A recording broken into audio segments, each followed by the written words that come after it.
Dizem que naquele dia a terra tremeu. Os evangelhos registram que o véu se rasgou de alto a baixo, o céu escureceu e um centurião romano, treinado para ignorar a dor alheia, caiu de joelhos e murmurou palavras que jamais se apagariam.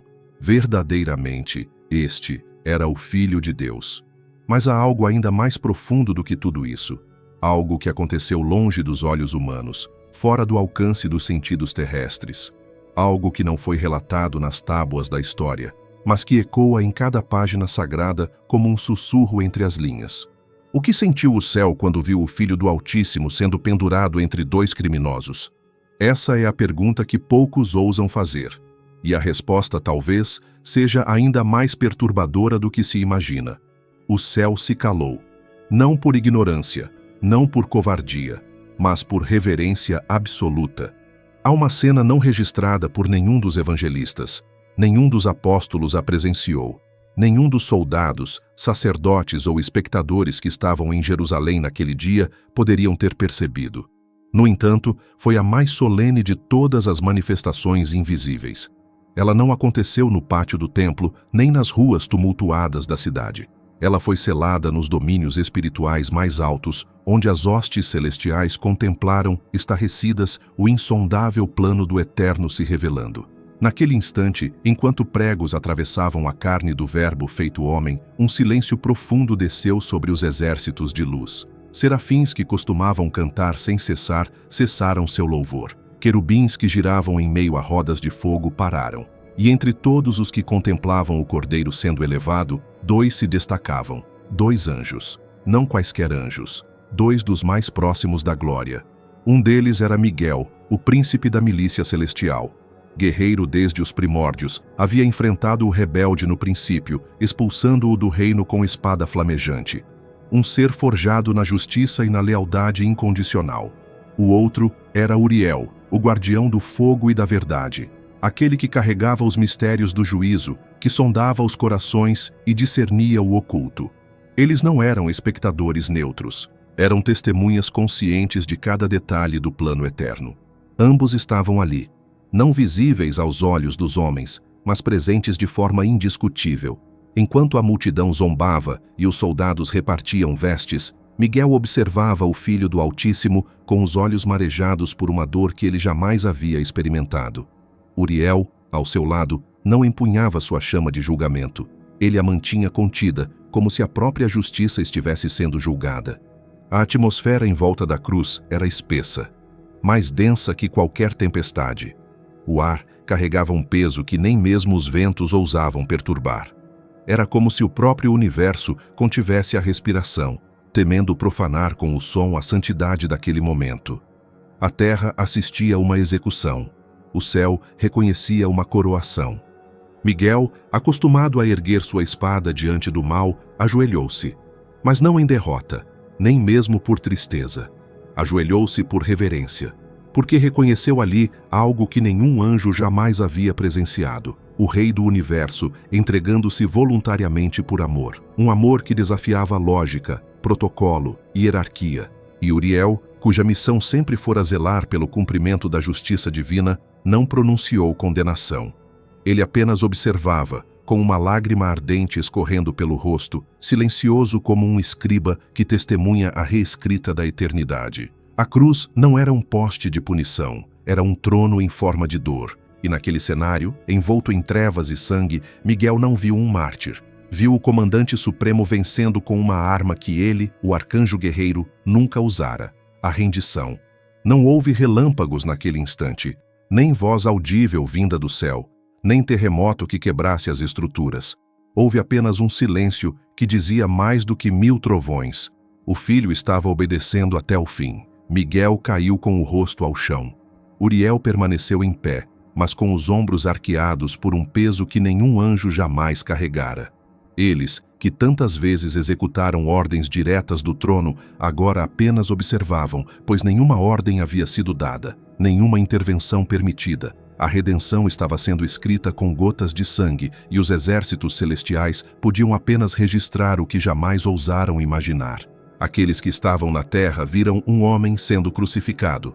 Os que estavam no céu viram o Verbo restaurando os alicerces da criação. Por isso, naquele momento, Miguel ajoelhou-se, não porque perdeu, mas porque entendeu que aquele era o verdadeiro triunfo. A maior batalha jamais travada estava sendo vencida, não com espadas, mas com amor. O céu jamais havia se curvado diante de alguém sangrando. Mas naquele instante, os joelhos do guerreiro tocaram o chão sagrado, e o fogo da espada de Uriel se converteu em luz reverente. Nada seria como antes, e os céus, mesmo em silêncio, sabiam disso. O chão de Jerusalém tremia levemente sob o peso da multidão. Eram muitos os pés, muitas vozes, muitos olhares e quase nenhum coração aberto. Estávamos por volta do ano 33 da Era Comum, nas cercanias de um monte chamado Gólgota, cuja forma lembrava um crânio esculpido em pedra. Ali, sob o sol pálido que parecia recuar diante da cena, o Verbo eterno era erguido entre céu e terra. A cruz, instrumento de execução dos romanos, não era novidade. Já havia ceifado vidas de milhares, especialmente rebeldes e escravos. Mas naquela tarde, algo acontecia que ultrapassava qualquer conceito de justiça humana. Aquele que sangrava entre dois malfeitores era inocente, mas carregava o peso de toda a culpa. No céu, a reverência continuava. Não havia movimentação nas hostes superiores. Nenhum decreto fora proclamado, apenas silêncio. Um silêncio carregado de sentido, como um templo sagrado onde cada batida de coração se torna oração. Miguel, o príncipe das milícias celestiais, olhava sem piscar. Ele, que havia liderado batalhas desde os dias em que o orgulho invadiu o céu, conhecia bem o peso de uma queda. Sabia o que era combater em nome do Altíssimo. Sabia como os reinos espirituais se abriam ou se fechavam com um comando do trono. Mas ali, naquele exato momento, algo lhe escapava. Era como se a lógica do universo tivesse sido virada do avesso. Do seu lado estava Uriel. Seu nome, na tradição hebraica, significa fogo de Deus ou luz do Altíssimo. Seu papel, conforme textos apócrifos e tradições judaicas antigas, era guardar os mistérios divinos e registrar os decretos eternos. Não há citação direta de Uriel no cânon das Escrituras Sagradas, mas sua figura é recorrente nos escritos intertestamentários, como o livro de Enoque, amplamente lido entre os judeus no período do Segundo Templo. Eles estavam ali, ambos, observando não apenas um sacrifício, mas um colapso cósmico e, ao mesmo tempo, o nascimento de uma nova realidade. Miguel havia derrotado o rebelde nos céus. Agora, via o próprio Filho do Eterno ser vencido não por forças exteriores, mas por sua própria decisão de entregar-se. Enquanto o sangue escorria pelos braços do Nazareno, Uriel inclinava-se levemente para a frente. A chama em seu interior, que tantas vezes consumira as iniquidades, agora ardia de forma diferente. Não havia julgamento naquele momento. Havia contemplação. A dor que sentia não vinha de uma missão frustrada, mas da constatação de que tudo o que era santo estava sendo esmagado por mãos humanas. Nas ruas de Jerusalém, era sexta-feira, véspera da Páscoa judaica. Enquanto muitos preparavam o cordeiro para a celebração em memória da libertação do Egito, poucos compreendiam que o verdadeiro cordeiro estava sendo imolado do lado de fora da cidade. O paralelo era claro, mas invisível aos olhos endurecidos. Assim como os hebreus haviam sido libertos do cativeiro pelo sangue nos umbrais das portas, agora uma nova libertação estava sendo selada, não em madeira de casas, mas na madeira da cruz. Miguel respirava lentamente, como se cada partícula de ar carregasse o peso de uma eternidade. Seus olhos estavam fixos no rosto desfigurado de Jesus. Ali não havia glória visível, nenhuma luz sobrenatural, apenas carne rasgada, olhos semiabertos e um silêncio que gritava.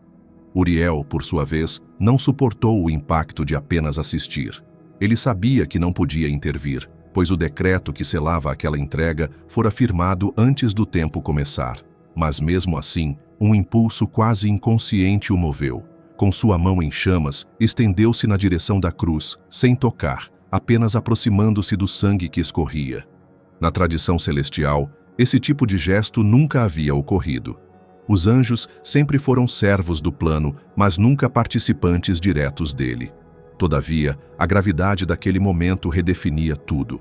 O sangue de Cristo não apenas perdoava pecados, ele estava redefinindo os limites da criação. Estava sendo derramado não como símbolo, mas como essência.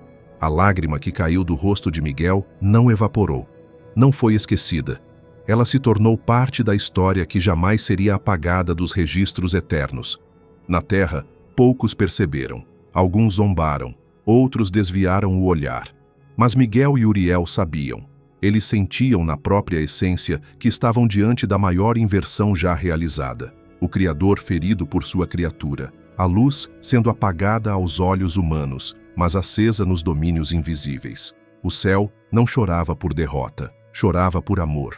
Miguel, que tantas vezes proclamou vitória sobre as trevas com sua espada, agora via o Verbo vencer sem empunhar nenhuma arma. O Cristo não gritava ordens, não fazia ameaças, não exigia justiça. Ele apenas amava até o último suspiro. Uriel, segurando o fogo em sua mão, observava o curso da história ser escrito com tintas que homem algum podia ver. Não eram apenas atos, eram decretos espirituais sendo selados com sangue. Era o juízo sendo vencido pela graça. Era o céu, pela primeira vez, prostrando-se diante da dor não como algo estranho, mas como um caminho. E o tempo parecia desacelerar. Na cruz, os lábios do Nazareno se abriram. O som era fraco, quase inaudível, mas carregava a força de 1000 exércitos. Pai, perdoa-lhes. Ao ouvirem isso, Miguel e Uriel inclinaram suas cabeças. Não por medo, não por ordem, mas por absoluto respeito. Era como se o próprio céu estivesse se curvando diante da força de um amor que não busca vingança. A cruz não era um acidente, era o centro da vontade eterna, e os 2 anjos sabiam que, a partir daquele momento, nenhum olhar para o trono seria o mesmo, porque o rei agora tinha marcas nas mãos. Se até aqui essa mensagem está fazendo sentido para você, escreva Amém nos comentários. É uma forma de mostrar que você está junto nessa caminhada e continua com o coração aberto. O vento soprava com timidez sobre o monte. Não havia brisa suficiente para aliviar o calor do sangue que escorria pela madeira. A cruz permanecia cravada como uma ferida no próprio solo, enquanto o corpo do Messias pendia entre a gravidade da morte e a glória do sacrifício. Cada gota que caía não desaparecia na terra seca. No invisível, ela era registrada. Não como um acidente trágico, mas como um decreto vivo, uma sentença sagrada. Naquela tarde, o universo assistia ao nascimento de um tribunal jamais visto. Não havia bancos para os acusados, nem juízes terrenos, nem testemunhas convocadas. Mas ali, entre céu e chão, algo muito maior estava em curso. O julgamento mais profundo da história estava sendo escrito, não com leis humanas, mas com o próprio sangue do Filho. Uriel, o portador do fogo, permaneceu com os olhos fixos na cena. Mas sua atenção já não se limitava à cruz. Algo havia sido ativado nas dimensões eternas. Um comando silencioso, que não precisou ser pronunciado em voz alta, atravessou os reinos espirituais como uma vibração absoluta. Ele o sentiu, não nos ouvidos, mas no âmago do ser. Era hora de abrir os registros. Em sua mão, antes envolta apenas pela chama do zelo, desceu um pergaminho de luz. Era feito de substância eterna, um tipo de matéria que não se desfaz, pois existe fora do tempo. Uriel o recebeu com reverência. Com os dedos ainda tremendo, começou a registrar não os atos de homens, mas as implicações eternas daquele sangue derramado. Esse ato, por si só, é um mistério profundo, porque no sistema espiritual do reino, tudo que é eterno é escrito. Não há gesto divino que não seja preservado nas tábuas celestiais. Mas o que Uriel escrevia naquele momento era diferente de tudo o que já havia sido registrado. Não era apenas um evento, era a fundação de uma nova realidade. Enquanto isso, Miguel permanecia imóvel. Suas asas, que tantas vezes cortaram os céus em movimentos de combate, agora se estendiam suavemente, como um manto que protegia os que estavam perto da cruz. Ele não podia ser visto, mas os corações que ali choravam, especialmente o de Maria, sentiam um calor inexplicável, como se uma presença silenciosa dissesse: "Você não está sozinha."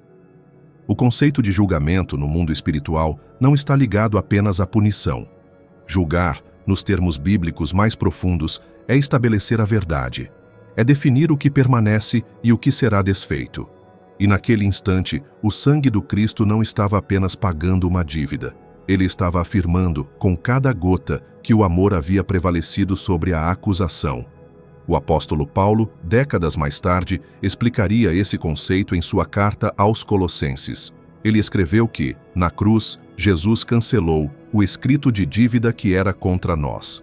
O termo usado no original grego refere-se a uma lista formal de acusações, como uma certidão de culpa.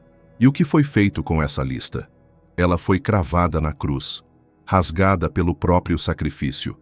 Uriel, agora envolto por uma aura de reverência, continuava a escrever. Mas cada palavra que surgia no pergaminho não era formulada por ele. As frases nasciam do sangue. O próprio ato da entrega gerava a sentença. Não era uma narrativa ditada por alguém superior. Era o amor, vivo, escrevendo com a tinta do sacrifício. Cada registro se tornava um decreto. Cada linha, uma ruptura com as regras do antigo pacto. A lei mosaica, com suas exigências rígidas, seu sistema de sacrifícios repetitivos e suas barreiras entre homem e Deus, estava sendo substituída por algo inédito: acesso direto. Esse conceito era tão revolucionário que nem os anjos conseguiam compreendê-lo plenamente. Até aquele momento, toda a relação entre humanidade e eternidade passava por mediações. Sacerdotes, altares, véus, rituais. Agora, o que estava sendo escrito por Uriel anunciava o fim dessa distância. A cruz, então, não era apenas uma plataforma de dor, era a caneta com a qual Deus estava assinando um novo pacto. Um pacto onde o sangue inocente selava a liberdade dos culpados. E Miguel, que tantas vezes lutou para preservar a justiça do céu, contemplava essa nova definição com uma mistura de espanto e rendição. Porque justiça, naquela tarde, não significava condenação. Significava substituição. Um inocente se colocava no lugar dos culpados. Um justo assumia a sentença de muitos. E no ato mais paradoxal de todos os tempos, o juiz permitia que o julgamento recaísse sobre si mesmo, para que os réus fossem absolvidos. Uriel, já envolvido em luz, firmou as mãos. A última linha daquele registro não poderia ser escrita com hesitação. Era mais do que uma frase. Era a síntese do que havia acontecido desde a fundação do mundo, e ele agravou com convicção: este sangue será para sempre a defesa diante do trono. Não havia retorno. A história havia sido marcada, não com guerras, nem com tratados humanos, mas com amor selado por sacrifício. O julgamento havia sido consumado, e o veredito eterno estava dado. O dia seguinte chegou sem alarde. Não houve trovões, nem sinais evidentes no céu. Apenas o peso de um luto silencioso que pairava sobre os discípulos e envolvia a cidade como um véu invisível. O corpo daquele que caminhava sobre as águas agora jazia imóvel, envolto em linho, dentro de uma caverna esculpida na rocha. Lá fora, as autoridades pediram que uma guarda fosse posicionada. Era preciso, segundo os fariseus, evitar que o corpo fosse retirado e algum boato de ressurreição se espalhasse. Uma grande pedra foi colocada à entrada. Os soldados foram instruídos a vigiar. Mas o que eles ignoravam era que atrás daquela pedra não havia derrota. Havia esperança. E no invisível, a vigília mais solene já realizada havia começado. Miguel, o comandante dos exércitos celestiais, não havia deixado Jerusalém. Ele permanecia atento, agora não diante da cruz, mas diante do sepulcro. Sua presença ali não tinha o objetivo de proteger um corpo sem vida, mas de acompanhar o cumprimento de uma promessa que atravessava eras. Ele não estava em prontidão para lutar, mas para testemunhar. Era um silêncio diferente daquele que reinou no Calvário. Se ali o peso era de dor, agora o silêncio carregava expectativa. Como a noite que antecede o amanhecer. Como a pausa que antecede o sopro. Algo estava para acontecer, não porque alguém dissesse, mas porque a criação inteira parecia reter o fôlego. No interior da tumba, cada pedra parecia saber que não guardava um morto comum. O lugar não estava tomado por cheiros de decomposição, nem pelo desespero da perda. Havia, de forma quase inexplicável, uma paz profunda, como se aquele espaço físico tivesse sido santificado pela presença daquele que, mesmo no silêncio da morte, continuava sendo vida. Uriel, diferente de Miguel, não estava no mesmo ponto. Ele havia descido até as regiões mais sombrias da criação, não por julgamento, mas por missão. A chama que ele carregava, aquela que recebeu ao tocar uma gota do sangue do filho, agora servia como lâmpada em lugares onde a luz jamais ousara brilhar. Com ela, ele caminhava entre os vales esquecidos, não buscando vingança, mas marcando corações. Sua tarefa não era visível nem mensurável, mas era crucial. Cada vez que a chama tocava um espírito em trevas, algo invisível acontecia. Uma semente era plantada. Um selo era deixado. Era como se o próprio céu estivesse deixando pegadas entre os destroços da humanidade, proclamando silenciosamente: aqui também o amor chegou. Enquanto Uriel percorria esse caminho de sombras, Miguel permanecia de pé diante da pedra. Sua espada estava embainhada, suas asas recolhidas, mas seu olhar era firme. Ele não esperava por uma ordem, esperava por um sinal. Do lado de fora, a madrugada se aproximava. As horas passavam com lentidão e os guardas romanos lutavam contra o sono. Para eles, tudo parecia controlado. Nenhum movimento, nenhuma ameaça, apenas uma rocha selada por decreto. O que eles não sabiam é que o que estava sendo contido ali não era um corpo, mas uma promessa prestes a se cumprir. O silêncio do sepulcro não era vazio, era carregado de sentido, e isso era compreendido por todos os céus. Desde os portais mais distantes até os tronos mais elevados, havia um só pensamento entre as criaturas celestiais: o momento está próximo. Miguel, no entanto, mantinha a compostura. Não demonstrava ansiedade, pois em sua essência sabia que a glória jamais falha em cumprir seu tempo. Ele apenas observava. Não havia palavras em sua boca, mas seu coração ardia com um tipo de fogo diferente daquele usado em batalhas. Era a esperança, uma esperança inabalável. Uriel, nos recantos da terra, sentia a mesma vibração. A luz em sua mão já não queimava, ela pulsava, como se soubesse que, em breve, não estaria mais sozinha. Aquela chama seria apenas o prenúncio de uma luz muito maior prestes a rasgar a escuridão. E assim, entre o céu em espera, a terra em luto e os homens ainda sem compreensão, a madrugada foi se aproximando. Cada minuto parecia mais denso, mais carregado de mistério. A pedra permanecia em seu lugar. Os soldados continuavam vigiando, a cidade seguia dormindo, mas no invisível nada estava parado. Miguel, que conhecia os tempos do Eterno, sentia em sua essência que algo estava sendo preparado. Cada fio de luz que surgia no horizonte carregava a impressão de um novo começo. Não havia sons, mas havia vida. A vigília da tumba não era marcada por palavras, nem por gestos. Era marcada por presença. A presença de quem crê, de quem guarda, de quem honra o que foi prometido. E essa honra era expressa não por barulho, mas por fidelidade absoluta ao tempo determinado. Ali, diante daquela pedra, o guerreiro se fez sentinela, o mensageiro se fez farol, e o céu inteiro aguardava. Porque o que estava por acontecer ultrapassaria tudo o que já havia sido visto desde o princípio. E Miguel sabia disso. Por isso permaneceu, firmemente, silenciosamente, esperando o instante em que a esperança deixaria de ser promessa para tornar-se ressurreição. A noite havia sido longa, mas a escuridão não resistiria para sempre. Em algum ponto entre o final da madrugada e o primeiro brilho tímido do horizonte, a criação inteira pareceu estremecer em um compasso distinto.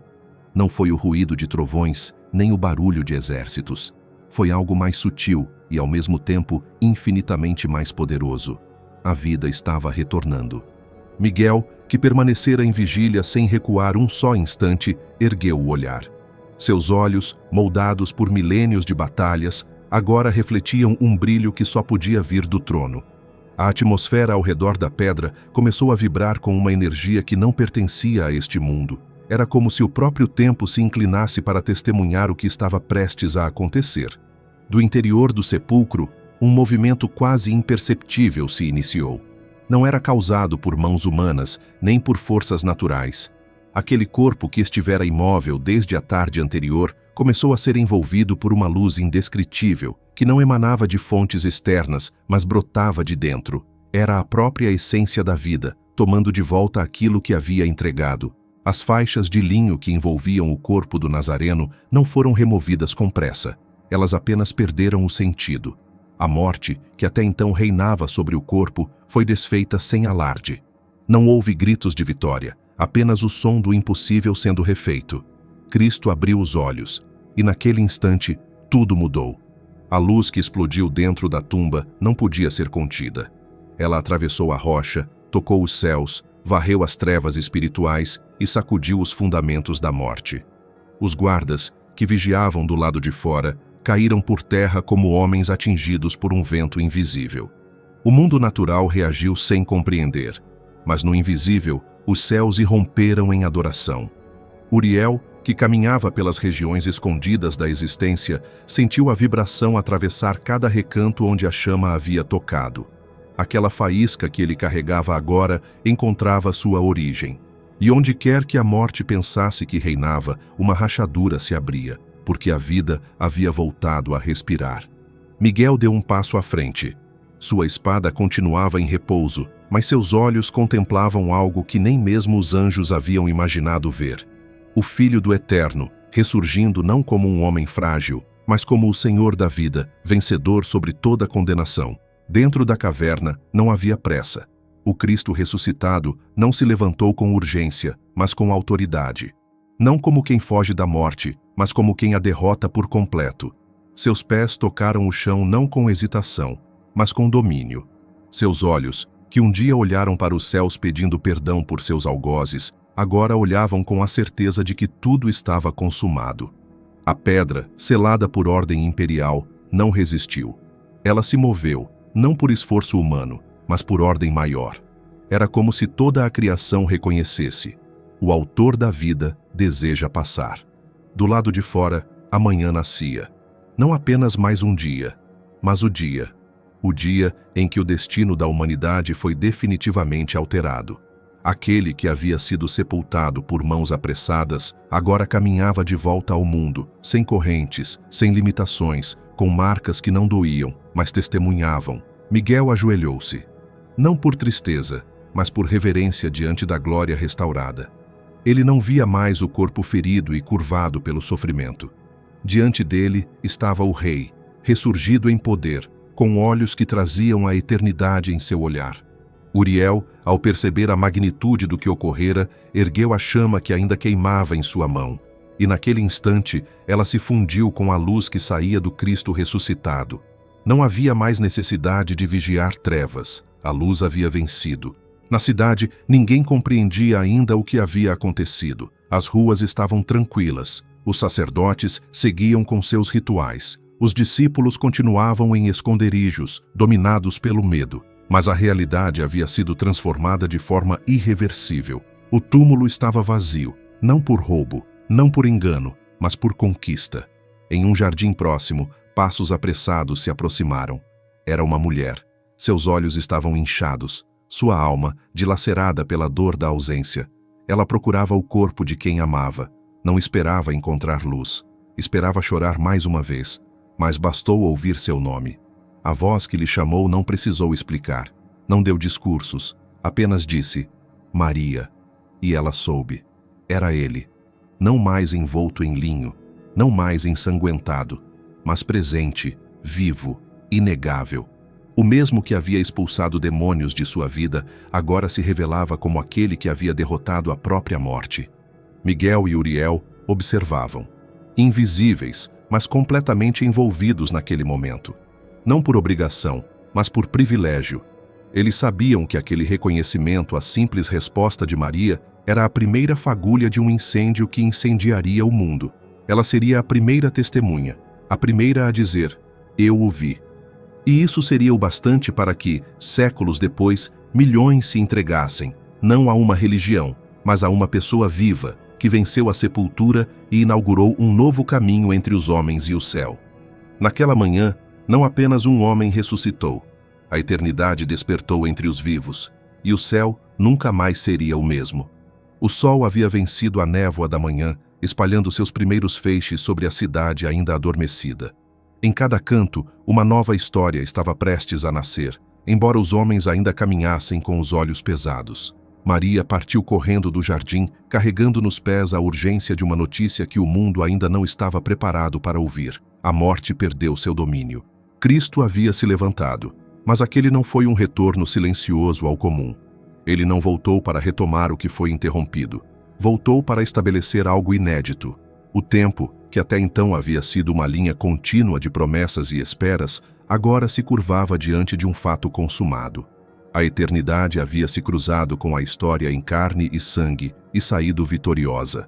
Nos bastidores celestiais, Miguel e Uriel não voltaram aos seus postos anteriores.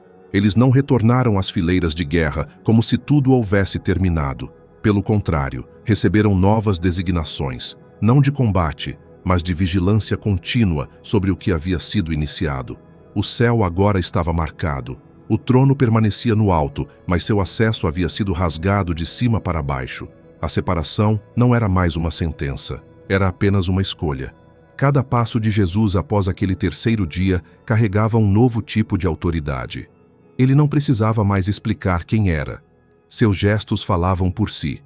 Tocava os feridos, aparecia entre paredes, comia com os que duvidaram, restaurava os que o negaram. Não havia sombra de vingança. Havia uma generosidade que transcendia o entendimento. E isso foi o que desarmou o inferno. Não foram os sinais, não foram os milagres. Foi o amor desprovido de amargura, a misericórdia sem reservas, a restauração oferecida sem exigência. Uriel compreendeu isso enquanto acompanhava, sem ser notado, os encontros entre o ressuscitado e os homens. Ele percebia que o fogo que havia carregado desde o Calvário agora estava espalhado. Não ardia mais em suas mãos, mas em corações humanos. Cada vez que alguém reconhecia a presença do Cristo vivo, aquela chama se reacendia em algum lugar do mundo. Miguel, por sua vez, voava em silêncio sobre os primeiros passos da igreja nascente. Quando os apóstolos oravam escondidos, ele os guardava. Quando perseguições surgiam, ele abria caminhos invisíveis. Mas não por obrigação. Ele o fazia porque havia presenciado o preço da redenção. Tinha se ajoelhado diante daquele que venceu pelo amor, e agora defendia a noiva daquele rei com a mesma devoção com que outrora lutara no céu. Enquanto isso, nas casas humildes de Jerusalém, algo extraordinário começava. Homens e mulheres que haviam perdido tudo encontravam um novo motivo para continuar. Não por doutrinas frias ou templos imponentes, mas por uma verdade que queimava no peito. Ele está vivo. E isso mudava tudo.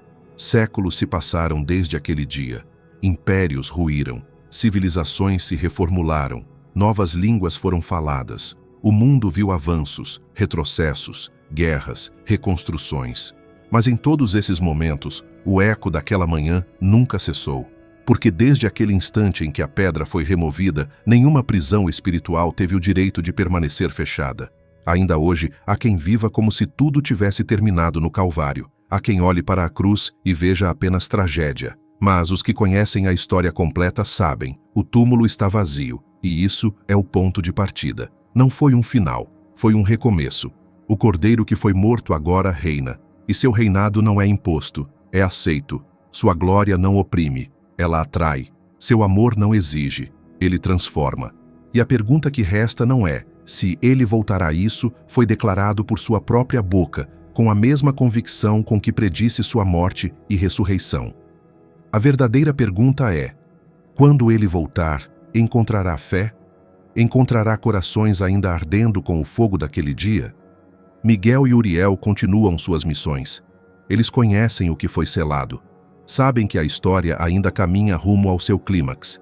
Mas até lá, seguem como guardiões não mais da lei, mas da promessa viva. Daquilo que foi escrito não com tinta, mas com sangue. A eternidade já começou. Ela não é um futuro distante.